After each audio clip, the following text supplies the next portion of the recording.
Winding Constrictor.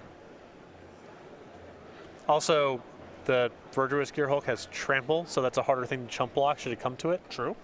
Donegan's life total relatively high at the moment. He's at 10. Dylan gonna play the Harness Lightning that he found off the Glimmer of Genius. Maybe. A little unsure of himself at this stage. Well, I guess the Winding Constrictor goes up to a 6/7. It does. It gets pretty large. The Gearhulk right now is a 7/7. I mean, this is tough either way. But yeah, I like killing the bigger creature and the creature that is harder to chump block. Yeah, especially when you with Donegan having wandering fumaroles down there, I think chump blocking is a big part of the consideration here. And at that point, I want to just keep the tramplers off the battlefield as much as possible. Mm-hmm.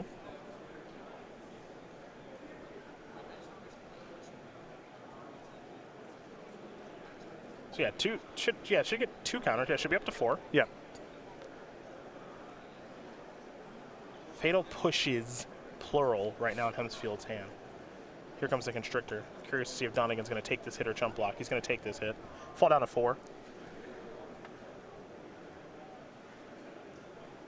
And now he's going to untap all his lands. He'll draw. Spirebluff Canals. Not exactly what the doctor ordered. You sort of get the vibe here that Donegan's one answer away from getting this stabilized. Yep. You can get the Winding Constrictor off the battlefield. He's got a lot of card draw left over. Heymfield doesn't have a whole lot of live draws left in his deck. It's a lot of creatures that are too small to brawl with Torrential Gearhulk. But that Winding Constrictor is the biggest thing on the battlefield right now, and I do not think Donegan's hand has an answer currently. He has a lot of card drawing, gets a lot of looks at it, but this is where a card like Cast Out is such a great addition for the deck too. It's so clean at answering things. Yep. Heymfield, the hand is Walking Ballista, which looks like he's going to try to play for 2, which is pretty good at this stage, I think.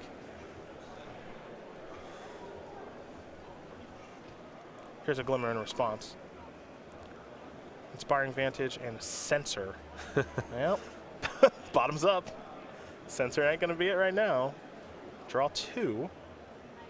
Torrential Gearhulk among those cards.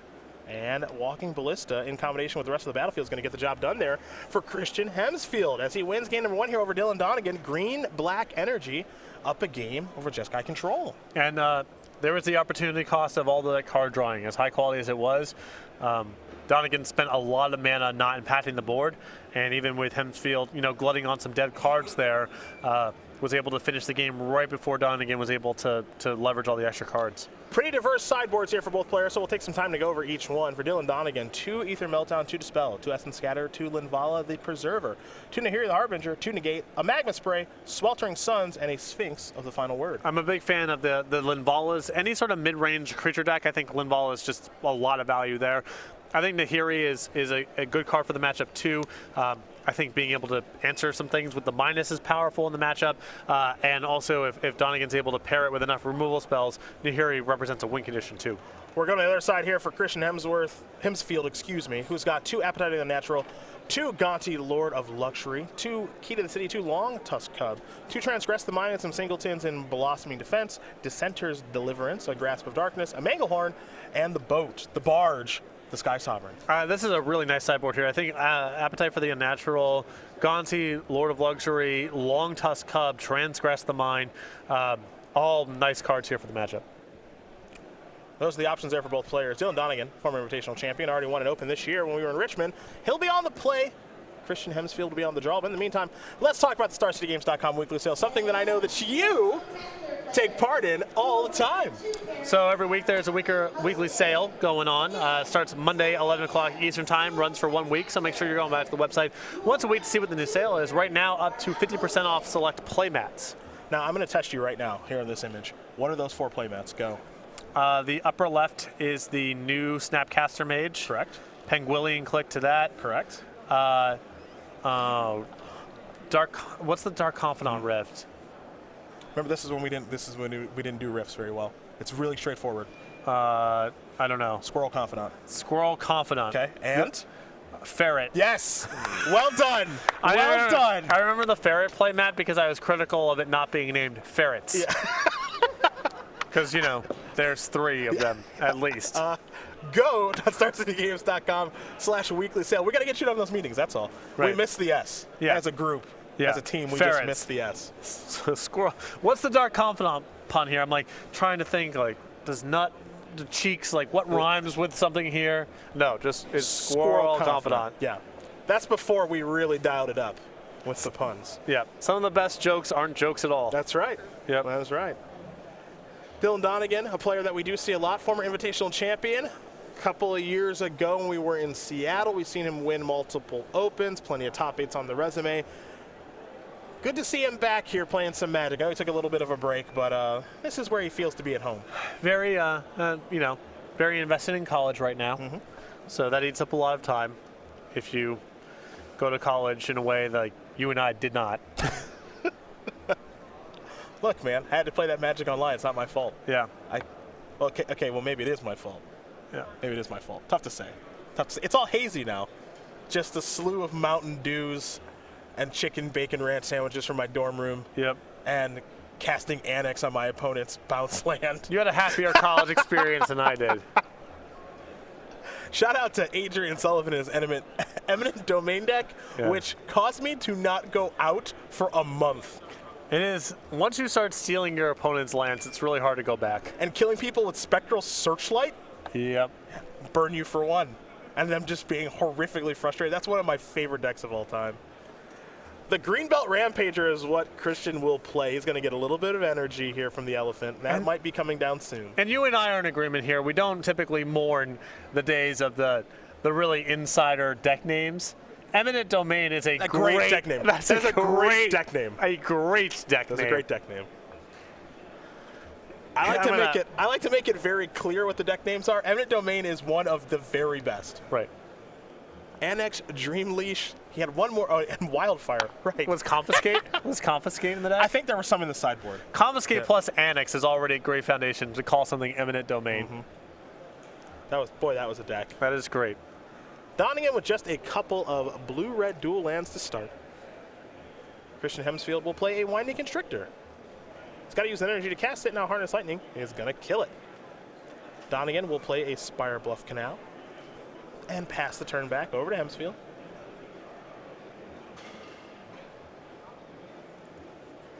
It's a Hissing Quagmire, first creature land we see from Christian. And a Long Tusk Cub. See if this resolves.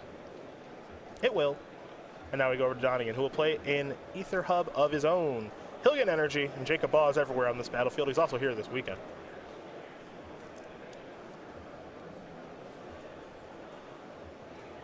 For Heymfield, he'll go to Rishkar. See if this powerful green legend does resolve. Need to work on bringing up more card images on screen, please. Counters and beatdowns. Now, Donegan's life total isn't really on anything to rest. You see it's a 20. Could fall down to 17 here, and Heymfield gets some energy. So it's a great time to resolve Glimmer of Genius. Yep. The battle, he's not that far behind on the battlefield, and yeah, this is a fine spot to use 4 mana. And that's exactly what he's going to do. Glimmer of Genius is going to resolve. Censor and a land, I believe, is what Donegan is looking at as he's going to consult his hand. Both these cards are going to go to the bottom. Donegan is going to get 2 new ones. Now he'll untap all those lands, place a Glimmer of Genius in the graveyard, and here he the Harbinger among the cards he has found. So gearing up for a late game. The question is, of many, is does he have land number 5? I think he's got 7 spells in hand right now. Several of which are Torrential Gearhulk. Yeah. Which generally you're happy with. Yep.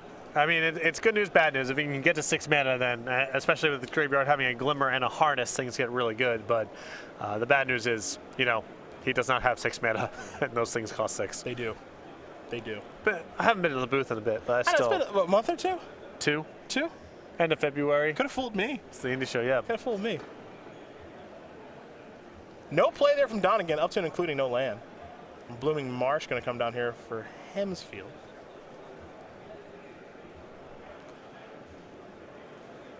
And I think we're going to see some beatdowns here in a bit. But of course, when you're playing against a Jeskai control opponent that does have 4 available mana, you are a little bit wary about what you should be doing. I think Heymfield has to keep casting things here. He needs to advance his board or force Donegan to use some mana so he can't cast another copy of Glimmer or cycle cards. Heymfield going to use some energy to make the Cub larger. And now he'll get energy back from the Cub hitting. So Donegan's down to 10. The follow-up. There's a Greenbelt Rampager. That's going to be countered by Essence Scatter.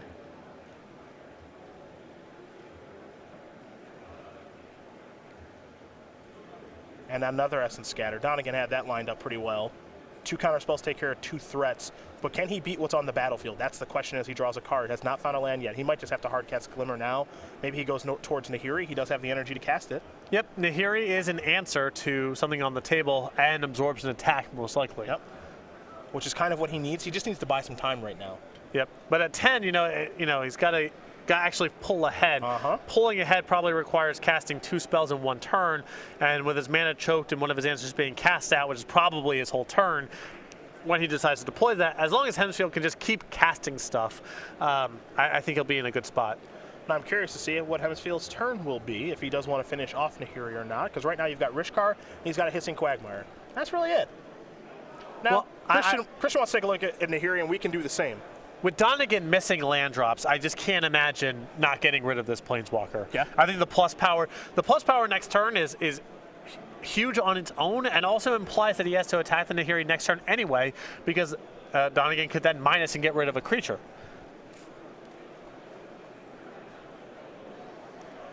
There's a hub, I believe. I'm not sure if he was picking up and putting that down. Unless Heymfield has a line that can literally kill Donegan this turn, I think he should get Nahiri off the battlefield. It is a very powerful Planeswalker, is Nahiri. See Heymfield shuffling back and forth between these cards, trying to figure out how he wants to move forward. Rishkar is going to attack Donegan. It's risky business. Donegan down to 7. And Donegan doesn't even have to loot if he makes a land drop next turn. He can just finish off the Rishkar. Yeah. The follow-up is Ronus the Indomitable. And Donegan cannot untap fast enough. No, I don't think so. Now he's drawn another non-land. He's going to take care of Rishkar. With Cast Out and Glimmer at the ready. So if Heymfield doesn't have anything really good here, it's bad news. Now Donegan, you see he's moved Cast Out to the front. Yep. That's kind of the plan here. And then now Donegan gets to play this really nice reactive game. If his hand is forced to cast the Cast Out, that's fine. And if Heymfield doesn't do anything that necessitates that, you cast the Glimmer and hopefully find some lands. Yeah, I think Heymfield last turn, it was very important for him to get Nahiri off the battlefield. I think either the plus or the minus was enough of an incentive to do it. The Cub. Donegan going to take a look at Ronus, make sure he knows exactly how that green god does work. Use the energy for a Winding Constrictor.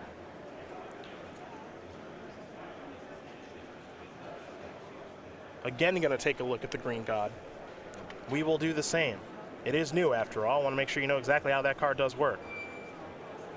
Can't attack or block unless you control another creature with power 4 or greater. That's the key here. And that is not enough for Donegan to use the Cast Out here, because he can simply use the Cast Out next turn should Heymfield present something with enough power. Because he has to move before combat to be able to turn on the Ronus. At that point, you can cast out the Ronus if you want to. And if Heymfield doesn't do anything and just attacks the creatures on the battlefield, then you use your Cast Out on whatever you want to kill. Heymfield will draw. Keep in mind, he's got a couple of cards in. One of them is Virtuous Gearhulk. Only 4 lands on the battlefield, though. Hissing Quagmire among those lands could fire that up as well. But to me, there's also a Grasp of Darkness there. To me, it looks like Heymfield has one play to make this turn with the mana that he has available. Does he fire up Hissing Quagmire? Does he activate Ronus the Indomitable? Does he cast a spell from his hand? It's a good question. Not sure. Looks like he's going to activate the Ronus, targeting the Cub. And now with the cast out here, this is going to shut out a good deal of Heymfield's turn. It sure is. Because the Ronus is not going to be an eligible attacker. He's going to be down all of his mana. And now you're looking at just an attack with the Winding Constrictor. If Donegan finds land number 6 here, oh, he has the land 6 in hand. Then he's good to go. It's a basic island. Now he's got Torrential Gearhulk lined up with draw, with counter spells, and with removal all in the graveyard. Picked up a copy of Censor for the turn. Now, you know, this is tough here because he just got a pass with nothing to do. Yep. That's tough. Been missing land drops the whole way through. Yep, just... And now a fan's out the graveyard. And now I'm flooding out somehow. Yeah. It's not even possible. It's a slew of Gearhulks that are going to come down. The first one is going to bridge the gap to the second one. Yeah. That's the plan here. And if the second one comes, I'm not sure Heymfield can win this game. He's got to try to win this game in like a 2-turn window. Here comes Constrictor.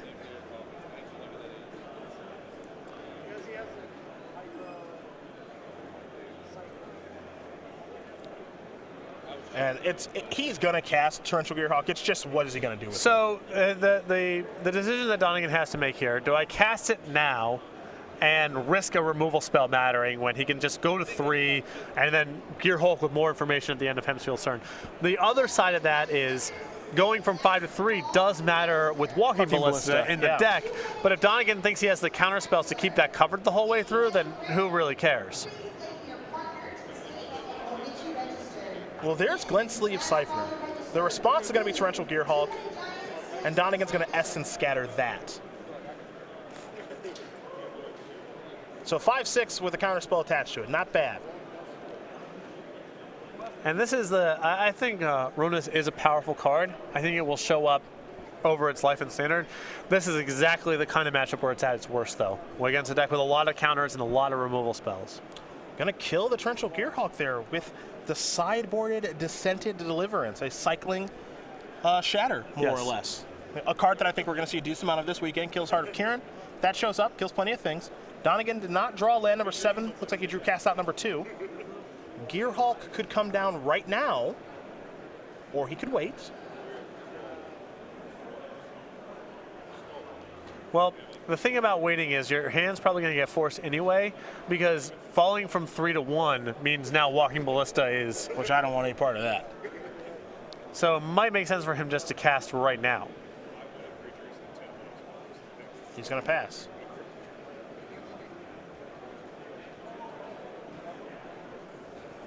But I think Donegan's graveyard is flexible enough that he can just continue to wait here. No, I don't think he can just take the shot. No, I think he's likely to just cast and flash back Glimmer.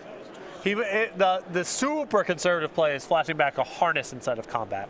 Or an Essence Scanner that's in your graveyard to prevent him from casting a creature, right, too. yeah. That's another option. No, never mind. It's not like Snapcaster Mage. I take that back. I take that back. You can't flip with the turn. You have to do it right away. So I take that back. The pump, yeah, he can't move fast enough now because, yeah, this is where the flexibility of Gearhulk comes in, because Ronus targeted Winding Constrictor to be able to turn on Ronus. Yep. In response, Gearhulk cast Harness Lightning, kill that. Your turn's wasted again. Another time walk, and now Donegan is really picking up the pace with his gameplay because he knows, look, I think I've got a shot to win this game with a 3rd Gearhulk in hand, because I'm going to play Gearhulk, Essence Scatter that immediately, untap, get you for 10, and if he can kill him this turn, plenty of time to play game number 3, but you see the pace of the game has picked up significantly. Yep. I mean, Donegan knows that the clock is going to be an issue playing this sort of deck, and just get in the habits of once it's obvious, once you're in easy mode, just start playing super fast. Now, this gets a little interesting. Let me make sure here. We can go activate Hissing Quagmire, pump it with Ronus, and I'm not sure that Cast Out can target that. We'll take a look at Cast Out. Well, he could respond to the activation with... Exile target non-land permanent. He could have exiled the Ronus in response. That's true. In response to the activation. No, I agree. In response to the Hissing Quagmire activation. And no. I don't think that he realized this with Cast Out, that it can't exile the Hissing Quagmire. And now the Quagmire is 4 power. That's 4 power, which turns on the Ronus, and he can't kill them both. Well, he can cycle the cast out and look for something else. So all of you who were saying, why would you ever put cycling on a card that kills anything? Well, here we go. Yeah. It did require Donegan to work himself into this spot, so it's still not, you know, the jury's still out. Yes, it is. It is coming up here. And you can see now the mistake that he has made. Now, ooh, boy, he's got to cast Glimmer. And just find a harness or something. Oh, my, no. Dylan. Yep, and that's going to do it. Christian Heymfield is going to win this match here over Dylan Donegan. 2-0. He knows the mistake he just made. That's learning with new cards right there. That's all that is. See? The constructed pre-release. You Absolutely. got to read the other side of the table, too. If he kills Moronis with cast out in response to instant Quagmire activation, game over. Right. Game over. But because there wasn't enough mana for him to reactivate, and he was too tight on mana for that. So his face says it all. It does. There's nothing we have to say. There you go. Yeah. Says constructed pre-release. Is that it? That's it. I have to put that. We'll have to side by side that if we can. Yeah. We got some very skilled people here in the booth. We can probably make that happen. So many. I can't make that face. Yeah. That one I do. This one I do a lot. I can do that all day. I do the grabbing in the back of the neck one a lot of like the, you know. Yeah, something's falling apart here. Something's gone horribly awry. It's good matches so far. Yes, sir, they have been. Let's take a look at these two decks here because I know we're going to go to a commercial. Maybe it might be going to another match. Not entirely sure. We'll find out here in just a moment. But green-black energy. A deck that existed before. Green-black decks are going to be back. So basically what happened in the previous standard format is green-black, good at the Pro Tour, good post-PT initially, got crowded out in a big way by Mardu Vehicles. Mardu Vehicles basically adjusted its sideboard to be this kind of long game, removal-heavy deck that green-black couldn't compete with. And then four-color Saheeli did four-color Saheeli things. It was not a good matchup for green-black. So it got crowded out of the format in a big way. With four-color Saheeli out of the format and knowing that they have to adjust to basically Gearhulk decks and then Mardu Vehicles, this deck might be back now. It is. I think this is another deck that's going to take a little bit of time to flesh out because green-black occupies this kind of weird spot where you can either just be a Winding Constrictor counter deck and play a little bit of removal, but basically be all creatures. And then on the other end of the spectrum is I'm playing with just high-quality individual threats and a lot of removal. You can do, and there's some decks that kind of fall in different parts along that spectrum, but broadly speaking, those are the things that you can do. And you definitely don't want to be the removal version if blue control is popular. You want to be the Winding Constrictor, very high quality curve of creatures, kill you really fast sort of deck. So I think green-black is going to need a little bit more information to see how the metagame shakes out before you know exactly what shape it's going to take. But I think the deck got crowded out a little bit by Saheeli Ride, just too much card advantage and too hard to build a deck that could interact with every phase of the game. And there are some new cards in Amonkhet for the deck as well. So I think green-black will eventually be part of the metagame, but whether it's a Winding Constrictor and super synergy-oriented, mostly creature deck, or individual good cards backed up by a lot of removal, we're going to have to see how the metagame shakes out before we know how exactly it's supposed to be built. Now, of course, these just got control decks, these Gearhulk decks, we're going to see over the course of the weekend, so we'll get to those in just a moment. But we're going to get ready here for our next matchup here between Eric Hawkins, a player that we do see quite a bit on the SCG Tour.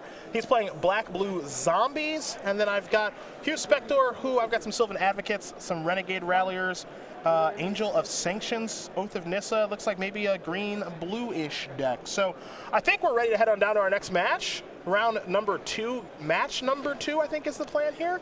Some new cards I didn't expect to see. Fumigate, Unsubstantiate. I thought that card was going to be better.